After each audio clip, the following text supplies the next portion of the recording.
Oke, Assalamualaikum warahmatullahi wabarakatuh. Bertemu saya, Pak Riko Hikmawan. Di sini saya mengajar mata pelajaran seni budaya dan prakarya kelas 7, 8, dan 9. Bagaimana caranya kita belajar seni budaya dan prakarya secara bersamaan? Teknisnya seperti ini. Minggu ini kita belajar seni budaya. Minggu depan kita belajar prakarya. Oke? Oh iya, alamat saya berada di Kampung Kalibaru, RT 4, RW 1, Desa Tridaya Sakti, Kecamatan Tambun Selatan, Kabupaten Bekasi. Nomor telepon saya 0821 1288 7471. Lanjut. Seni budaya. Mengapa sih kita harus belajar seni budaya? Menurut saya, mengapa kita harus belajar seni budaya? Karena melalui seni budaya, siswa diajak mengembangkan jiwa kreativitas, kepekaan indrawi, serta mampu berkreasi seni dalam lingkungan dan kondisi yang terarah sebagai bekal siswa pada saat berperan langsung sebagai pelaku kehidupan bermasyarakat. Nah, jadi kita akan diajak berkreativitas,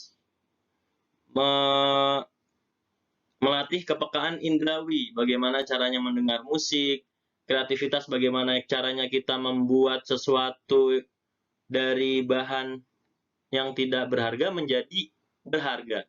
Itu. Lanjut.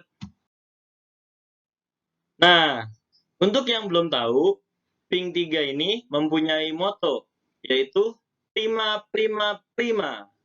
Untuk yang dari MI pasti sudah tahu moto ini. Nah, untuk yang dari SD atau sederajat, Prima itu yang pertama adalah P. Apa itu P? Prestasi. Yang R, rajin. Yang I, ibadah. Yang M, mengaji. Yang A, akhlakul karimah. Siswa-siswi Pink 3 diharapkan mampu menjalankan atau melaksanakan moto Pink 3 ini. Apa motonya? Prima, prima, yes. Oke, lanjut.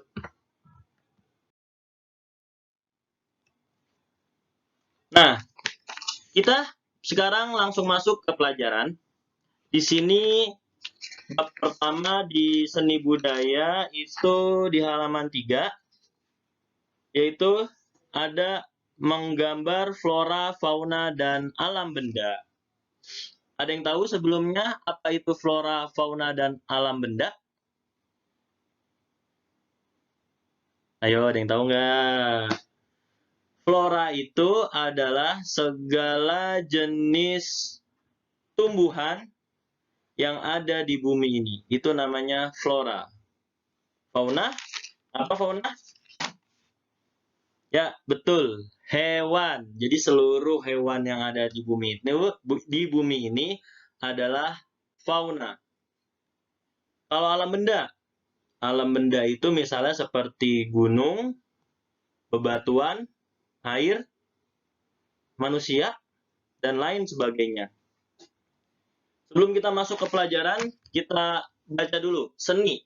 Di halaman 3 ada, seni merupakan suatu ekspresi, gagasan, atau perasaan manusia yang diwujudkan melalui pola kelakuan yang menghasilkan karya yang bersifat estetis dan bermakna. Itu seni. Jadi bisa mengekspresikan. Bagaimana sih cara mengekspresikan diri dengan seni?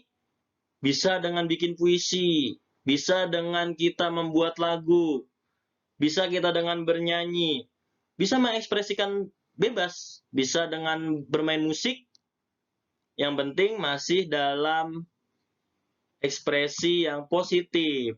Gagasan itu pikiran atau ide. Nah, kamu punya ide bikin apa nih, sesuatu yang unik, sesuatu yang kreatif. Nah, itu gagasan. Atau perasaan manusia yang diwujudkan melalui pola kelakuan yang menghasilkan karya yang bersifat estetis. Estetis itu apa sih? Estetis itu artinya indah dan bermakna. Nah, artinya mempunyai arti yang lebih. Lanjut. Itu tadi pengertian tentang seni. Yang kedua ada unsur-unsur seni rupa. Di dalam seni rupa terdapat istilah estetis atau keindahan seni. yaitu keindahan yang diciptakan manusia. Untuk menciptakan keindahan tersebut, seseorang menggunakan unsur-unsur rupa. Berikut merupakan unsur-unsur seni rupa. Ya, di situ ada unsurnya, ada titik, garis, bidang, ruang, warna, tekstur, bentuk, dan gelap terang. Bisa kalian baca ya. Lanjut. Nah, lanjut ke selanjutnya, menggambar bentuk dalam seni rupa. Menggambar bentuk di dalam seni rupa adalah cara menggambar dengan meniru objek di atas bidang datar melalui media secara tepat dan mengutamakan kemiripan rupa.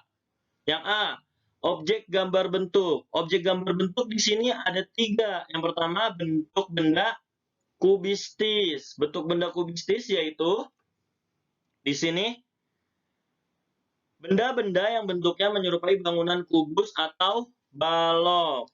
Ya, kubus atau balok. Contohnya ada meja, kursi,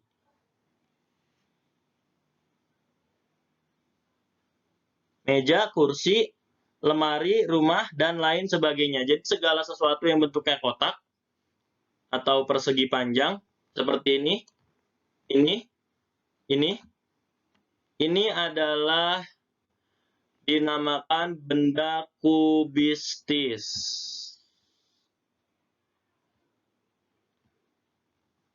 Ingat ya, benda kubistis adalah benda yang bentuknya menyerupai bangunan kubus atau balok. Lanjut. Selanjutnya adalah bentuk benda silindris. Ya, bentuk benda silindris yaitu benda-benda yang bentuknya menyerupai silinder atau elips. Contohnya botol, bola, gelas, piring, mangkuk, dan lain-lain. Ya, jadi segala sesuatu yang bentuknya menyerupai silinder atau elips. Ini ada bola nih, ini bola bentuknya silinder, berarti dinamakan benda silindris. Ini ada gelas, bentuknya silinder, dinamakan silindris. Ini ada botol, bentuknya silinder, dinamakan silindris. Oke, lanjut. Selanjutnya ada bentuk benda bebas. Apa sih bentuk benda bebas? Bentuk benda bebas yaitu benda-benda yang bentuknya tidak beraturan. Contoh, ada flora, fauna, dan benda alam lainnya. Di sini ada gambar komodo, ketutupan. Di sini ada alam benda, pemandangan, disebut bentuk benda bebas. Di sini ada tumbuhan, bentuk benda bebas. Di sini ada batu, bentuk benda bebas. Oke, lanjut ke halaman 4. Ada prinsip menggambar bentuk. Dalam menggambar bentuk, ada beberapa prinsip yang harus diperhatikan, yaitu sebagai berikut. Yang pertama ada model. Apa sih model? Model yaitu objek yang dijadikan sebagai acuan untuk menggambar, sehingga bentuk terfokus pada objek yang digambar, bukan sekedar ingatan. Jadi seperti ini, orang sedang melukis, tapi langsung melihat modelnya di sini. Nah, itu dinamakan dengan menggambar model. Langsung ada perspektif. Apa sih perspektif? Perspektif adalah suatu prinsip seni rupa yang memperhitungkan hukum alam dengan mempertimbangkan jauh dekatnya benda dari mata kita. Jadi seperti ini, perspektif itu. Misalnya kamu melihat ini, burung ini, kenapa ukurannya sama dengan bulan? Padahal aslinya kan enggak. Nah, karena burung ini terlihat dekat dengan mata kita, jadi kelihatannya burung ini besarnya itu hampir sama dengan bulan. Jadi tergantung jauh dekatnya benda dari mata kita. Yang ketiga ada proporsi. Apa sih proporsi? Proporsi yaitu keseimbangan, kesebandingan, atau kesesuaian bentuk dan ukuran suatu benda antara bagian satu dengan bagian yang lain. Jadi proporsi itu artinya pas. Misalnya, kamu ngegambar gelas, nggak mungkin kan lebih gede gelas daripada tekonya. Pasti gambarnya lebih besar tekonya daripada gelasnya. Itu namanya proporsi. Proporsional, pas. Lanjut yang keempat, ada komposisi. Apa sih komposisi? Komposisi yaitu suatu susunan atau tata letak objek gambar dari benda satu dengan benda yang lainnya, sehingga ada kesatuan bentuk yang harmonis. Nah, seperti ini. Gambarnya itu jadi kesatuan, tidak misah. Misalnya, pulpennya di mana, bukunya di mana, misah gitu, mencar. Jadi enak? Enggak dong. Yang enak itu seperti ini gambarnya, jadi kesatuan atau komposisi. Lanjut, ada gelap terang. Gelap terang adalah efek terang gelapnya suatu permukaan benda atau bidang dari pengaruh pencahayaan pada bidang. Seperti ini, efek gelap terangnya itu seperti ini. Ini ada efek gelap terang pakai arsir. Nah, jadi seperti ada kesan dramatis di sini. Nah, sampai di situ. Oke, tadi kita sudah belajar tentang pelajaran ada unsur-unsur seni rupa, ada titik, garis, bidang, ruang, warna, tekstur, bentuk, dan gelap terang. Objek-objek gambar ada bentuk benda kubistis, bentuk benda silindris, dan menggambar benda bebas. Selanjutnya ada model, perspektif, proporsi, komposisi, dan gelap terang. Oke, sampai sini dulu materinya, jangan banyak-banyak.